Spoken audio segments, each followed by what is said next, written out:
ये बताओ हाथी को फ्रिज में कैसे रखे? ये फंस गया सीएम। बेटा हाथी फ्रिज में नहीं आने का। मैडम जी फ्रिज बहुत बड़ा, गेट खोल लेंगे, हाथी को अंदर रखेंगे।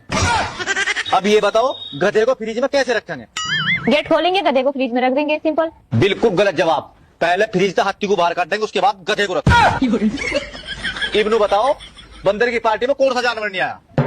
बंदर की पार्टी में शेर नहीं आया होगा, अगर वो आता सारे जानवरों को खा लेता। बिल्कुल गलत जवाब। गधा नहीं आया क्योंकि वो फ्रिज में बंद था।